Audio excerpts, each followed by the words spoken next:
So how can we accept that liberalism, which will take away our deen from us? And unfortunately, that's what our children are studying in school system.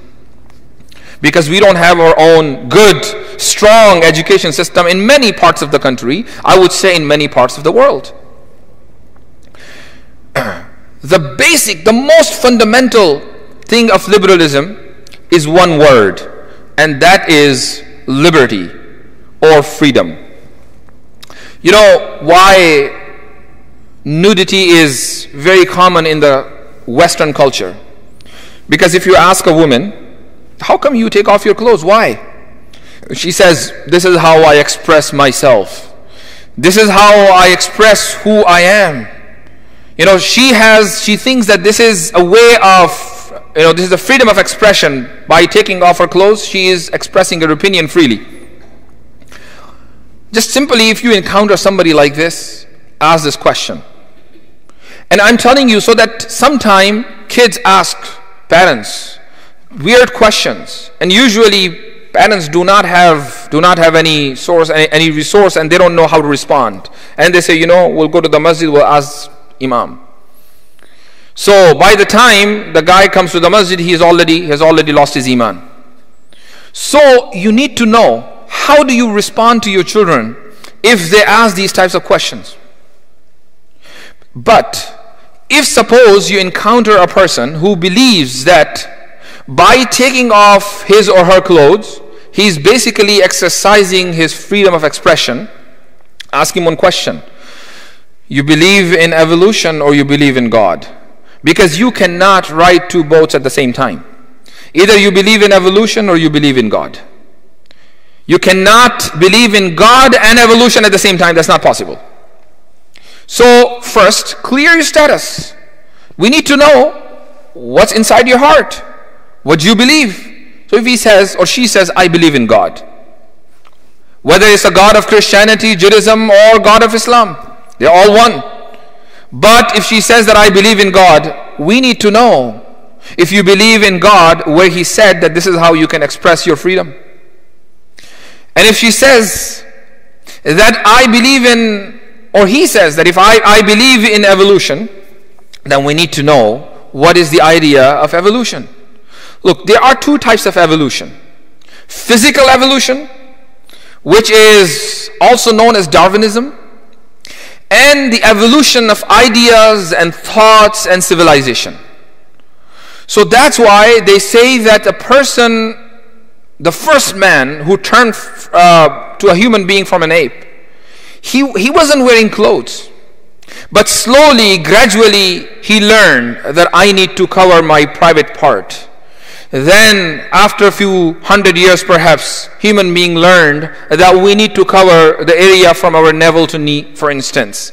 And then after a few thousand years, they learned that no, that's not enough. We need to cover the lower part of our body completely. And then slowly they learned that we have to cover our entire body, and here we are, mashallah. So this is the idea, the evolution in idea and thoughts. So if they say that we believe in evolution, then the first man who became human from an ape was not even a human being according to this definition provided by the International Union of Humanism. Because according to this union, or according to this definition, humans were discovered in 1700. There were people before 1700s as well. So that first man who was not civilized was not a human being according to this definition. He was a man, he was a woman, but not a human being, according to this very definition. Now, based on the idea of evolution, you should be putting more and more and more clothes on. But when you are taking off all your clothes, you're basically putting yourself equal to that first man who was an ape and then turned into human being. Basically, on one side you're saying that we are free human being, and on the other side you're going back and making yourself equal to that person who was not a human being according to this definition. This is what we call inconsistency. This is contradiction. You're contradicting to yourself. Therefore, when you claim that we are exercising freedom, that's false. You are only following your desire. And those who follow their desire, they need no logic for that. And there is no logic you can encounter them with, because desire has no logic at all.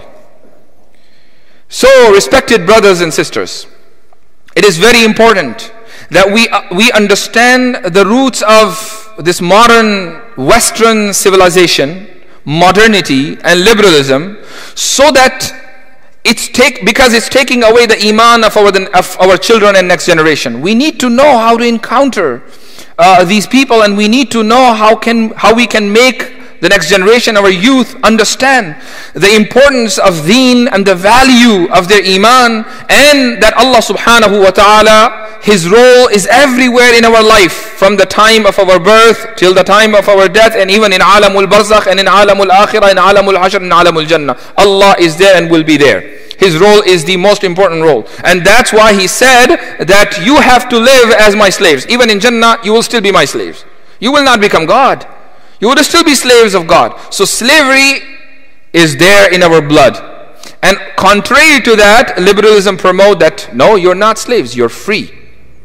You are not slave, you're free. And Allah subhanahu wa ta'ala says that you're slaves. There's a huge difference. And I always say that when a person who walks into the masjid and wants to take shahada, how does he accept Islam? He says, La ashhadu an la ilaha illallah wa ashhadu anna Muhammadan abduhu wa rasuluh. He cannot be a Muslim without believing that the first Muslim, Rasulullah sallallahu alayhi wasallam, was also the slave of Allah azza wa jal. So if Rasulullah sallallahu alayhi wasallam was a slave of Allah subhanahu wa ta'ala, of course being the part of his ummah, we have no problem. In fact, we are proud of being slaves of Allah subhanahu wa ta'ala.